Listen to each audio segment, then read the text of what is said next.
যে ভদ্রমহিলা হেঁটে মানে ইয়ের মধ্যে গেলেন, কি বলে, জেলখানার মধ্যে গেলেন, সেই ভদ্রমহিলা হুইল চেয়ারে করে ফিরে আসলেন। আমরা কিন্তু সন্দেহ প্রকাশ করেছি, জনগণও সন্দেহ প্রকাশ করেছে যে কারাগারের মধ্যে তাকে চিকিৎসা না দেওয়া বা সঠিক ডায়াগনোসিস করে চিকিৎসা না দেওয়া, এটা করছেন শেখ হাসিনা তার প্রশাসনকে কাজে লাগান।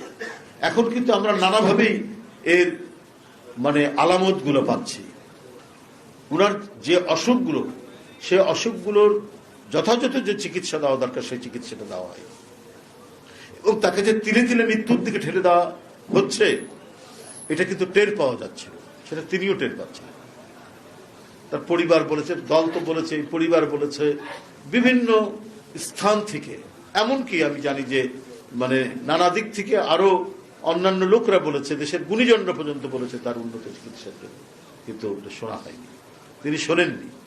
কারণ এতেই প্রমাণিত হয় যে রাশিয়ার মতো মানে কর্তৃত্ববাদী একটি দেশ, সেই দেশের অপোজিশন লিডার তাকে যখন অসুস্থতার কথা শুনল, লোক দেখানো হোক, তারপরেও তাকে জার্মানিতে পাঠানো হোক।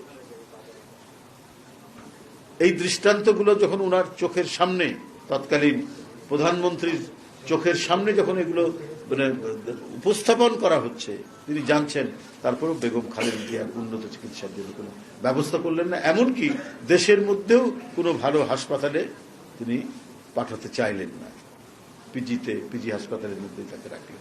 এবং সেখানেও অবাধে যে চিকিৎসকগুলো ভালো চিকিৎসক, উন্নত মানের চিকিৎসক, তাদেরকে সেখানে যেতে দেওয়া হয়নি। এবং ক্রমাগতভাবে আমাকে অনেক ডাক্তার বলেছেন যে উনার যারা ব্যক্তিগত ডাক্তার, তাদের পিছনে ডিজিএফআই লেগে থাকবে, তাদের পিছনে গোয়েন্দা সংস্থাগুলো মানে ক্রমাগতভাবে বিরক্ত করত, রীতিমতো হুমকি দিত। এই পরিস্থিতির মধ্যে তিনি থেকেছেন।